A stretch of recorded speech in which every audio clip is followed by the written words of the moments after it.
Проблема устройства детей в дошкольные учреждения Камрата остается актуальной по сегодняшний день. Родители, которые хотят быстрее отдать своих чад в детские сады, пытаются любыми способами решить этот вопрос, прибегая иногда и к незаконным действиям. Решая эту задачу, Примария Камрата с сентября прошлого года создала новую форму приема детей – онлайн. А это означает, что запись дошколят в любой детсад регистрируется только с помощью режима онлайн на сайте kamrat.md. О том, как это работает в реальности, узнавала наша съемочная группа. Мы облегчили процедуру регистрации, сделали ее прозрачной и понятной. Самое главное, эта процедура очень понятна для всех.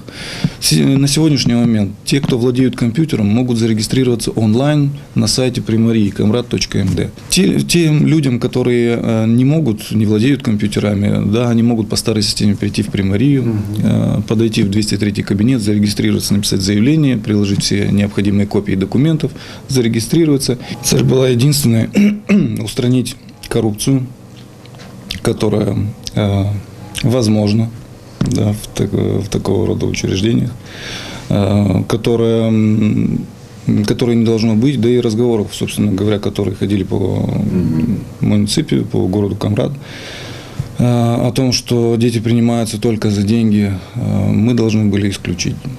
Прием детей в детские сады города открывается 2 раза в год, отметила заведующая детсадом Анна Васильевна Крайтор. 1 раз летом, 2 зимой. Она также подчеркнула, что такой метод работы немного даже облегчил их труд, так как процедура регистрации детей, прием родителей занимали много времени у работников дошкольных учреждений. Это для нас очень удобно, так как идет единая очередь. Хотя сейчас уже и очереди нет, потому что дети идут по возрасту. Они могут... Раньше у нас были проблемы в том отношении, что родители могут записаться в нас в несколько детских садов одновременно. И если мы не согласовывали, один ребенок учитывался несколько раз, что приводило как бы к повышению рождаемости. А на самом деле этот ребенок просто несколько раз был учтен в нескольких детских садах. Сейчас единая очередь, поэтому ребенок 1 раз учитывается по очереди. В какой сад они хотят, в тот их и определяют.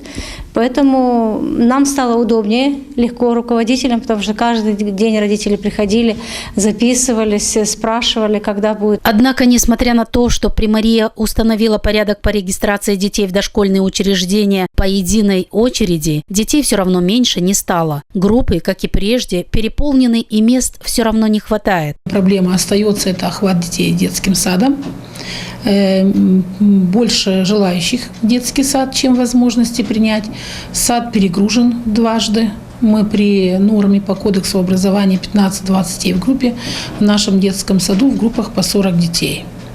Это сложно для воспитателей, это сложно для обслуживающего персонала, это плохо и для детей, потому что на 4-ярусной кроватке спят по 8 детей. Мы хотим, чтобы каждый знал. Те, кто имеют знакомых, те, кто имеют деньги, и те, кто не имеют ни знакомых, ни денег, чтобы они знали, что все граждане нашего города находятся в одинаковых условиях. Победить коррупцию в стране сложно, но можно. Для этого нужно только разрушить систему, под видом которой скрывается мздоинство. Это должно быть заложено в сознании самих людей еще с раннего детства. Нельзя решать проблемы с помощью взяток. Напротив, попробовать решить их иначе, законными действиями. Нужно просто помнить всем, что именно взятки поддерживают в стране коррупцию. И чтобы победить ее, в государстве нужно совсем немного – просто перестать давать чиновникам на лапу.